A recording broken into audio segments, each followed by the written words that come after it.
그러면 마지막으로 요거 하나 여쭤보고 오늘 출연분 저기 하겠습니다. 그러니까 지금 한동훈 위원장이 윤석열 대통령의 등에 비수를 꼽는 시기가 이 여러 가지 법안의 그 전개 과정이나 시기적으로 볼 때 전당대회 전이 되겠습니까? 후가 되겠습니까? 지금 이미 꼽았어요. 이미 꼽았습니까? 그렇기 때문에 지금 국민의힘 네 분의 후보들 입에서 야당에서도 굉장히 하지 못하는 펄떡 탄핵 얘기가 나왔잖아요. 그래서 저는 이미 윤석열 대통령의 운명은 끝났다. 그렇지만은 윤석열 대통령은 아직도 임기 3년이 남았어요.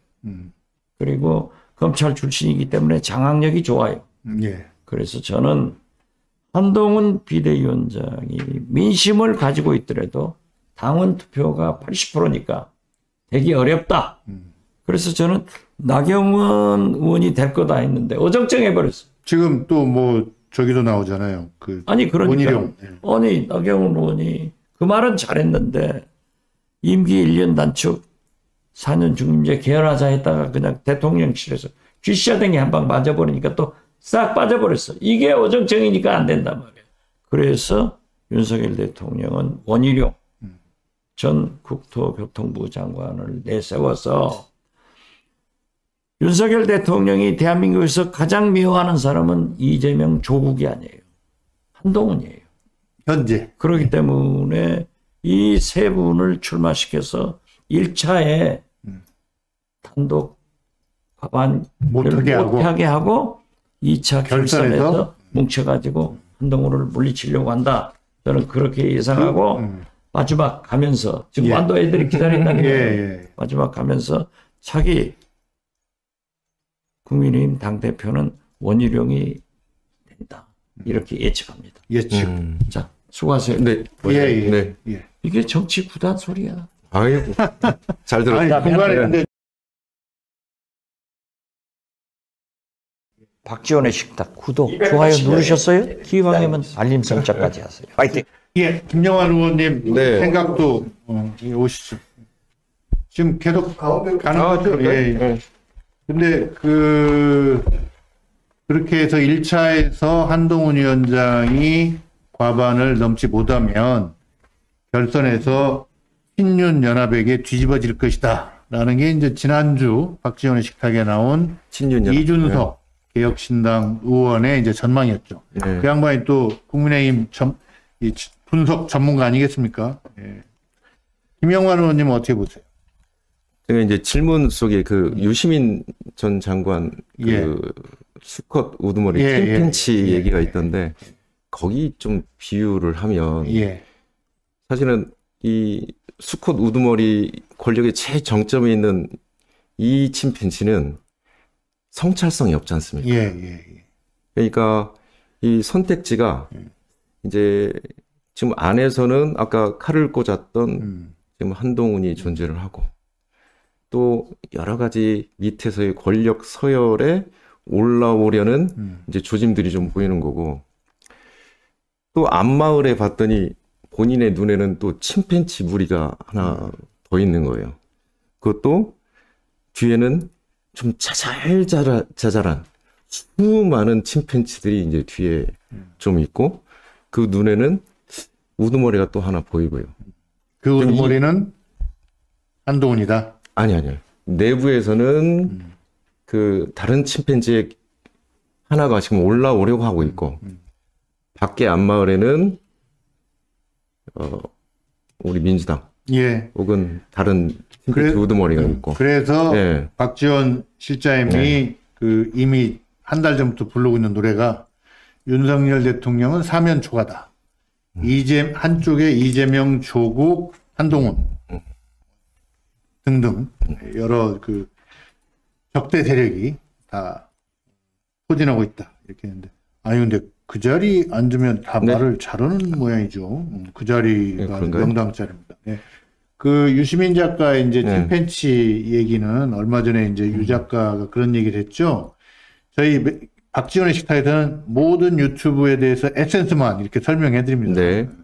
그러니까 윤석열 대통령 앞에 자진 사퇴, 탄핵, 뭐, 개헌 세 가지 길이 있는데 다 안 된다. 왜냐하면 첫 번째 이제 자진 사퇴라는 거는 자기가 일을 잘하고 있는가 못하고 있는가. 그러니까 객관적으로 자기를 바라볼 줄 아는 능력이 있는 사람이 자진 사퇴를 하는 건데 네. 제 양반은 그런 능력이 없다. 그냥 끝까지 갈 것이다. 네, 네. 유식한 말로 메타인지 능력이 없다. 네. 그래서 윤석열 사전에 자진 사퇴는 없다. 그것은 마치 수컷 침팬지가 쫓겨나기 전까지는 죽으라고 버티는 것과 같다. 그런 얘기를 했었죠. 네. 김 의원님, 네. 여태까지 이제 보좌관, 국회 보좌관, 경기도의원, 또 경기시장, 고양시장 선거도 2번 나갔다 잘 안 되시는데, 정말 이번에 죽었다 살아나셨어요. 네. 끝까지 갔다가 올라왔습니다. 개인적으로 고통도 많이 심으셨다고.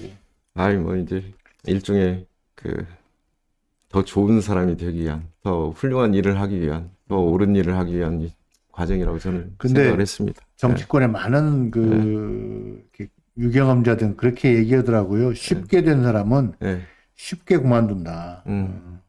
떨어져도 보고 이렇게도 해보고 이런저런 곡절을 겪은 사람이 한번 들어가면 오래 하더라. 네.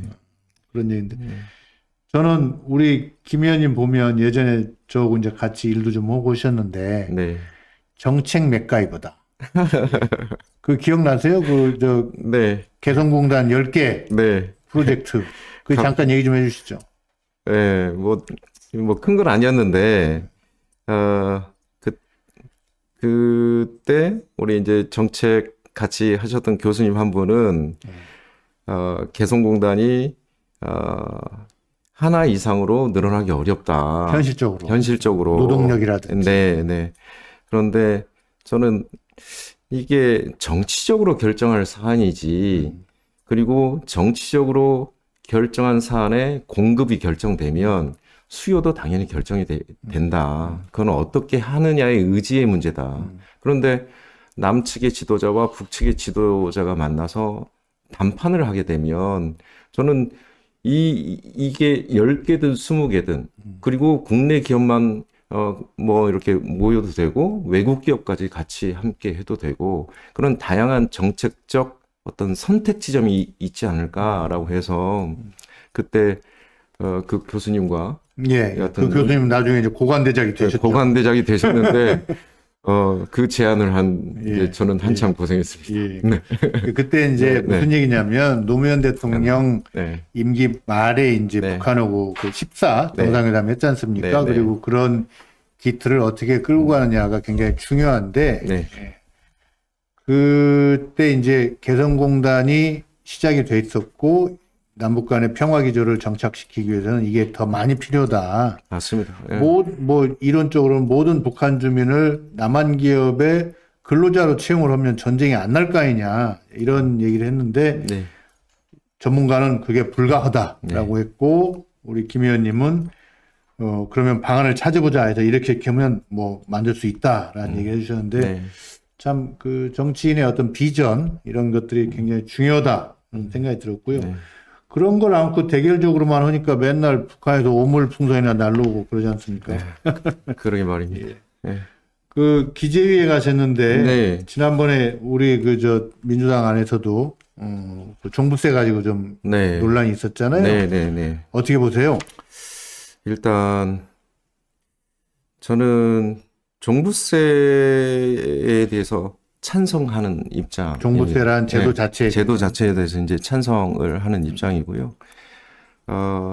일단 좀 여러 가지 좀 설명이 좀 필요하지만 일단 자산에 대한 과세는 소득에 대한 과세하고 형평성이 맞아야 된다. 이 부분이 첫 번째고요. 두 번째는 이 또 자산이 이제 상속을 통해서 부의 대물림이 이제 되잖아요. 오직했으면 우리 아이들 꿈의 1번이 건물주라는 얘기를 하는 게 이게 대한민국 실상을 보여주는 거거든요. 그러니까 이 자산과 소득의 되물림이 일정 정도 교육의 되물림 그리고 새로운 출발점을 달리하는 되물림이거든요. 그래서 이 출발점이 달라지는 이 소득 불평등, 자산의 불평등이 결국에는 우리 사회의 큰 불평등으로 이제 이어지고, 이 불평등 문제는 어떻게 보면 경제 성장의 큰 걸림돌이 되거든요. 그래서 지금 모든 선진국들이 제가 여론조사를 좀 보니까 요새 재밌는 뉴스들이 좀 있습니다. 미국에서도 100만 달러 이상 그 소득을 가진 분들 여론조사를 하니까 60% 이상이 부유세에 찬성해요. 미국에서는? 네, 미국에서도. 미국에서는 부자도 부유세에 찬성이다. 네. 그리고 세계 그 여러 국가들 여론조사를 했는데 거의 70% 가까이가 또 부유세를 찬성해요. 우리는 안 그러잖아. 강남에서 네. 부유세 뭐 네. 내지는 종부세 이런 거 반대 여론이 높으니까. 네, 그렇습니다. 그래서 이제 소득의 구조적으로 이제 이분들은 아는 거죠. 그러니까 금융위기 우리한테는 뭐 IMF 그다음에 금융위기 이 두 번의 그 위기들을 이제 거쳤고, 코로나는 외부 충격 때문에 또 하나 위기를 거쳤는데, 이런 위기들을 겪을 때마다 이 불평등 구조가 심해지거든요. 미국은 특히 금융 관련된 불평등이 금융위기 이전에 엄청나게 이제 심했었고, 그게 폭발을 한 게 이제 금융위기였고, 그 금융위기 위기에 월스트리트에서 일반 시민들이 이 민주주의, 자본의 민주주의를 이제 요구하기 시작했지 않습니까? 안 거죠. 예. 그래서 부의 어떤 집중, 이런 게 지금 미국의 문제고, 또 세계적으로도 전 세계 문제죠. 전 세계적으로 문제고. 그래서 사실은 종부세 뭐 문제에서 여기까지 왔지만, 저는 특히 한국과 같은 부동산 상황에서 이게 진폭이 심하고요, 변동폭이 심한 특히 이제 부동산 수요에 대한 욕구가 이제 크잖아요. 그 변동폭이 클 때마다 거품 수요가 항상 끼거든요. 투기적 수요랄지, 꺼질 때는 싹 빠져버려서 진폭이 아예 이 부동산 시장이 바닥나는. 예. 그 지금 김 의원님 지역구에서는 종부세 내는 분이 있으세요? 고향? 네, 제가 이거 얘기해야 되나? 예. 이게 좀 이 출처를 나중에 좀 해야 돼서 일단 좀 말씀을 좀 드리면, 일산 서구에 종부세 내는 주택을 한번 찾아봤더니 우리가 한 30만 정도 하거든요. 인구가. 그런데 17채 있더라고요. 네. 17채가. 근데 전현희 의원은 네. 그 중성동 을인가 갑인가 선거구에 요새 이제 뭐 성수동 바람으로 아파트가 많이 올라가서 그 종부세 재검토해야 된다. 고민정 의원. 고민정 의원. 그런데 고민정 의원님도 이제 이후에 조금 얘기가 들어가셨는데, 뭐냐면 우리가 이제 22년도하고 23년도를 좀 봐야 돼요. 그러니까 22년도는 우리가 금융 이제 통화 정책이 확대된 통화 정책을 통해서 자산 가치가 다 올랐지 않습니까? 뭐 세계 선진국들 다 그렇고요. 그런데 23년도에 보니까 대상 인원이 128만 명에서 한 50만 명으로 줍니다. 한 60% 이상이 줄어요. 그리고 6.7조 원에서 4.2조 원으로 한 40% 가까이 줍니다. 세금 내는 것도. 그래서 50만 명이면 우리가 5,100만이잖아요. 1%네. 1% 세제입니다. 1% 세제. 그래서 가야 된다? 네. 그래서 얼마 전에 이제 또 5월 20날 헌재에서도 또 이 판결이 다시 한번 있었습니다. 그 헌재 판결을 다시 좀 인용하면, 부동산의 과도한 보유와 투기 수요 억제를 통해 부동산 가격 안정과 실질적인 조세 부담의 공평을 실현하는 게 종부세다. 이게 헌재 판결이 다시 내줬습니다. 지금 김 의원님은 이재명 대표님의 어떤 경제 정책에 좀 더 가까운 것 같아요. 그러니까 쉽게 얘기해서 그 없는 분들을 좀 더 북돋는 그런 경제 정책, 복지 중심의. 이제 복지 체계도 그렇지만 특히 이제 우리 서민과 중산층 관련된 이제 재정 정책, 조세 정책, 그다음에 경제 정책, 뭐 이런 것들에 대해서 제가 좀 이재명 대표하고 조금 가까운 것 같습니다. 정책적인. 이 대표하고 정책 얘기를 해보시면 어떤 느낌을 받으세요? 그러니까 조금 원칙론자예요. 그러니까 원칙론자라고 해야 되나? 좀 연역적 사고를 좀 하는 편입니다. 연역적 사고 이렇게 얘기하면 잘 안 돼. 그러면 대한민국 사회가 어떻게 가야 돼야 되는지 그 당위가 있다. 네, 기틀을 이래야 된다. 네, 그런 거가 하나가 있고요. 그런데 또 하나가 강점이 있어요. 실무에서 되게 강해요. 그 도지사 할 때랑 뭐 공무원들 많이 힘들었죠. 성남시장 하실 때도 그렇고, 그리고 이게 이제 예를 들면 뭐 기본소득 관련돼서 성남에서 이제 시도를 했지 않습니까? 그런데 몇 가지 이제 정책들이 나왔는데, 그 하나는 청년 기본소득이고, 또 하나는 저 무상교복 하나고, 그 다음에 이제 공공산후조리원 이게 이제 무상으로 하고, 이게 사실은 기본 사회에 대한 하나의 틀들이거든요, 수단들. 그런 것들을 잘 이렇게 좀 찾아내고 책임 있게 실현을 하는 것에 대해서 되게 저는 좀 믿음이 갔고요. 제가 조금 이제 어려웠던 점은 성남은 돈이 있잖아요. 그렇죠. 경기도에서도 부자 도시죠. 네. 그래서 중학교 무상교복 가지고 제가 되게 힘들었던 거는 성남은 선언하면 돼요. 그렇지만 저는 이제 경기도의원이기 때문에 31개 시군을 이제 다 생각을 해야 되잖아요. 연천, 포천, 가평 이런데, 동두천 이런 데는 농촌 지역. 실제 이제 그 재정 자립도도 낮고, 그래서 이 세팅을 어떻게 해야 중학교 무상교복을 전체를 가냐라는 거 가지고 되게 이제 고민했었는데 결국은 좀 실현을 해냈습니다. 네. 그 앞으로 네. 저희 매치미디어 유튜브에 자주 나오실 거죠. 그래서 네. 그 다음 주부터는 이제 일주일에 한 번씩 네. 그 경제 기사를 가지고 좀 얘기하기로도 했는데 그 역시 그래서 그 자세한 얘기는 나중에 좀 듣고 우선 댓글에 보니까 네. 금투세 어떻게 보시나요? 솔직히 개미 죽이기 아닙니까? 역시 세금 문제는 천사람 민감해요.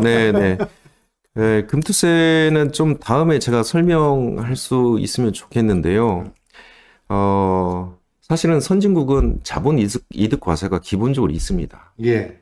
기본적으로 20%씩 깔려 있고 그 위에 상속세라는 게 있거든요. 바탕에 생애 주기 매년 걷는 자본 이득 과세가 있습니다.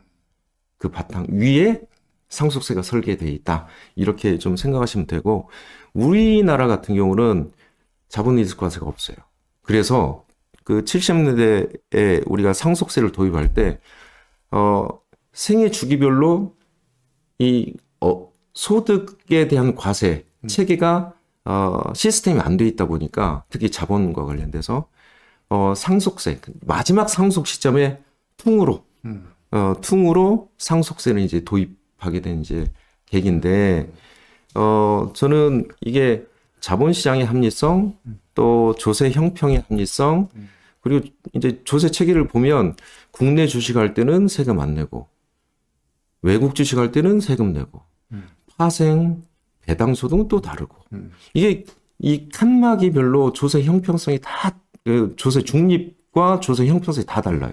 그래서 저는 일괄적인 어떤 자본 통일된 기준이 좀 통일된 필요하다. 기준이 유럽이나 미국처럼 좀 필요하고요. 일본도 그렇게 하고 있고, 그런데 이제 이걸 도입했을 때 상속세 수준을 어떻게 하냐, 예. 그리고 상속세 개편을 어떻게 하냐, 이게 이제 또 다른 관점이다라는 생각을 합니다. 그래서 저는 오히려 그 가장 좀 위험한 거는 뭐냐면 한다 만다, 혹은 이 과세 틀리고 저 과세 틀리고, 그러니까 자본시장 시장의 합리적 예측을 불가능하게 하는 것, 또 어렵게 하는 것, 한건주의. 예, 이런 것들이 그 자본시장 발전이나 경제 발전에 저해하는 요소들이다. 왜냐하면 시장 주체자들이 좀 통일되고 합리적인 기준에 의해서 내가 이 행위를 하면 이렇게 결과가 나올 거야라고 좀 예측들이 가능해야 되는데,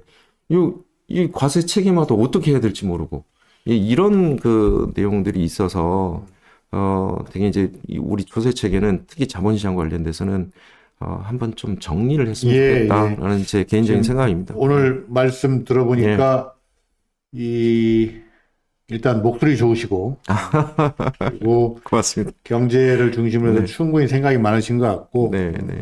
오늘 모든 걸 다 시간 관계상 네, 그럴 수는 없고 네. 그래도 오셨는데 네. 요즘 민주당의 네. 그 내부적으로 은근한 쟁점이 되고 있는 게 이제 당원 권리 확대 이 부분 아니겠습니까? 네, 이 네, 부분은 네. 어떻게 그동안은 무엇이 문제였고 네. 왜 이렇게 가야 되는지 한번 좀 제가 이제 뭐 여러 가지 고민들 저도 이제 그 국회의원이 되고 조금 뜨끔했어요.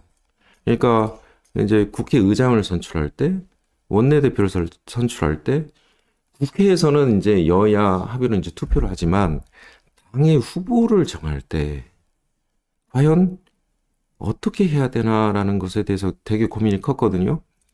이제 우리 그 온라인 당원이나 권리 당원들께서 이 문제점을 사실은 지적을 해주신 거고 왜 당 후보를 정하는데 니네들만 판단하냐? 가만히 이렇게 생각을 해보니까요. 첫 번째 이게 가능했던 수단들이 발전했습니다. 정보통신. 그렇죠. 예전에는 하고 네. 싶어도 못했죠. 하고 싶어도 못했거든요. 그런데 요즘에 우리 당원 계정 예를 들면 투표할 때도 카톡 투표합니다. 인증하고. 그러니까 이런 수단들이 좀 가능해졌다. 그러면 뭐가 가능해지냐? 직접 참여가 가능해집니다. 그러니까 직접 민주주의에 좀 더 가까이 가기 위한 전자통신 기술의 발달을 말씀하시는 거죠. 네, 그래서 물론 좀 제한된 게 있습니다. 비밀 투표가 좀 안 될 거고, 왜냐면 옆 사람이 볼 수도 있잖아요.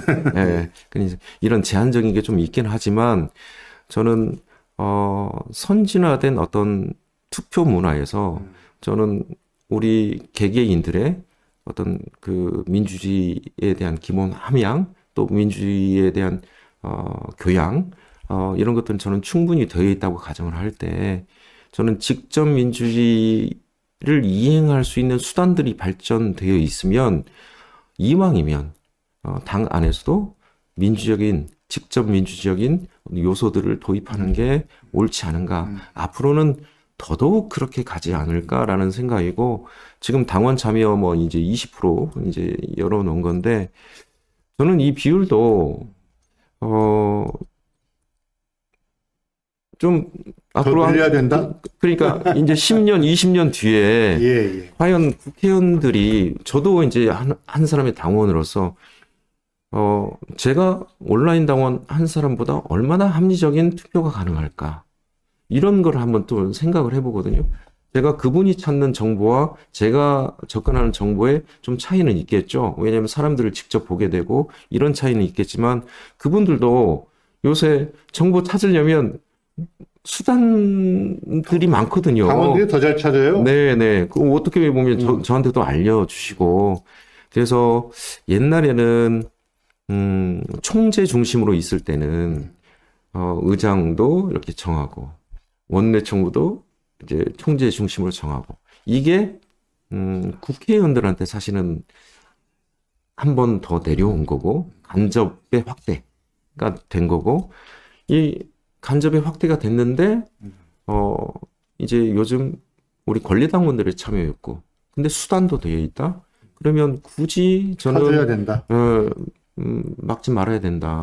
근데 이제 생각입니다. 예, 저도 이렇게 예전에 총재 네. 중심 체제 때 네. 이제 정치부 기자를 한 사람인데 돌이켜 보면 네, 이 선출되고 나면 선출된 분들끼리의 리그가 있었던 것 같아요. 네. 그런다고 해서 뭐 민의에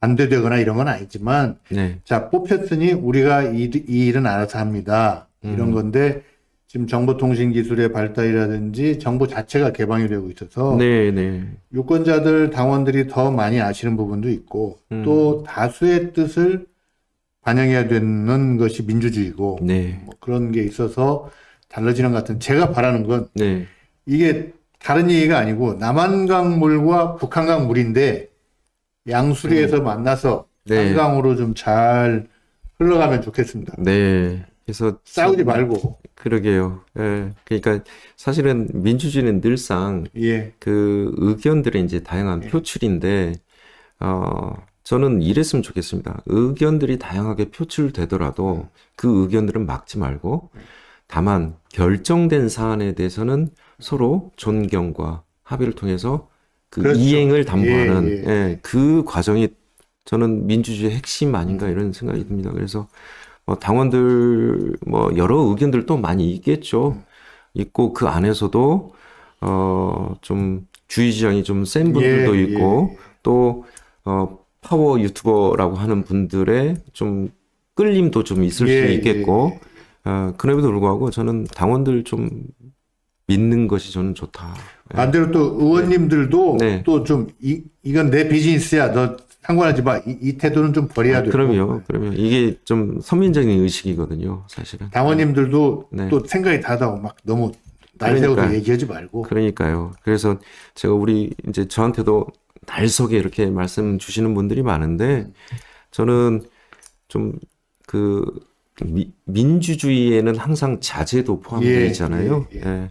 그런 것들이 같이 함께 있었으면 좋겠다. 저기 댓글 한번 봐주실래요? 네. 그 네. 김용환 의원님 네. 1호 법안은 뭔가요? 이 답변까지 하고 네. 이제 오늘 방송 이거 마치겠습니다. 좀 비밀리에 좀 하려고 했는데 여기서 좀 오픈을 해야 될 것 같은데요. 제가 예전에 만들었던 법 하나가 조금 미흡한 것이 있었습니다. 휴면 예금인데요. 휴면 예금. 네. 돈 좀 찾아주는 거예요? 네, 그것도 그렇고 지금 찾도록 돼 있어요. 그 법 때문에 사실은 찾도록 되어 있습니다. 시스템이. 근데 지금 아직도 지금 구체적인 자료는 안 왔습니다. 저한테. 근데 옛날에 봤을 때 한 2천억 정도 한 해. 우리 상법 64조 3항을 보면 휴면예금 5년이 지나면은요. 이게 국민께 아닙니다. 이제. 아, 그래요? 소멸시효가 지나서 국가. 은행들 겁니다. 은행? 네. 지금 요새 이자 수입 얼마나 많이 벌고 그러니까. 있는데. 그래서 제가 그 당시에 자료를 2005년도 기준이었죠. 국민은행이 한 800억씩 기타 잡수익 처리했던 해마다. 해마다. 이야. 네. 그래서 이거를 제가 법을 만들어서 이건 국민 거다. 해서 그 휴면예금 관리 재단이라는 걸 만들었었는데요. 그때 좀 미흡했던 게 사실은 기재부하고 그때 이제 좀 싸웠던 것 중에 하나인데 저는 의무 출연을 해야 된다.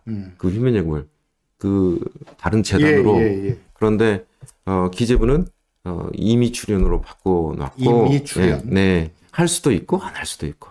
그래서 지금 그 상황을 좀 봐야 됩니다. 얼마나 은행들이 이 휴면예금을 가지고 잡수익 처리하거나 이용을 했는지 이 상황을 보고요. 그래서 휴면예금을 지금 서민금융진흥원이라고 있는데요. 저는 좀 의무 출연을 했으면 좋겠고 일본은 의무적으로 출연하도록 돼 있습니다. 그러니까 5년이 되면 네. 은행의 수입으로 돌아가는데 그거를 임의 출연이 되든 의무 출연이 되든 출연해서 이렇게 뭘 좀 좋은 일을 하게 돼 있는데 이거를 의무적으로. 임의에서 의무로 예. 예. 바꾸는 법을 만들고 싶다. 네. 그리고 그 재원이 확보가 되면 은행 문턱 높지 않습니까? 지금 대부업체로 다 가지 않습니까? 저축은행 10% 초반대도 없습니다. 이제 19.9%. 예. 20% 이자 제한인데요. 우리 서민들이 갈수록 좀 자영업자들 특히 힘든 상황인데 이 휴면예금을 가지고 우리 서민들, 자영업자들, 금융 소외 계층들에게 좀 더 금융사업을 통해서 도와줬으면 좋겠다라는 게 이제 제 이 법안의 사실은 취지고요. 외국 사례들도 많이 좀 준비해서 좋은 법안 될 수 있도록 만들겠습니다. 예. 휴면예금 좋다 좋아 이렇게 댓글 올라왔습니다. 네, 네. 예, 오늘은 우리 김용환 의원님 그냥 맛배기로만 말씀 들었고 또 다시 만나서 더 좋은 말씀 많이 듣겠습니다. 아마 이야기를 듣다 보면 정책과 돈에 대해서 많이 우리가 공부가 될 것 같아요. 재밌게 해주셔야 돼요. 네, 아이고 재밌게 부담스럽습니다. 자, 열심히 그거 하겠습니다. 하셔야 돼요. 여기 나오면. 네. 아이고, 좋아요, 알겠습니다. 구독. 알겠습니다. 메디치 미디어. 메디치 미디어 유튜브 좋아요, 구독 꼭 부탁드리고요. 특히 저희 지역 주민들, 우리 권리당원들 꼭 좀 부탁드립니다. 예, 감사합니다. 감사합니다. 오늘 방송 마치겠습니다. 고맙습니다. 예.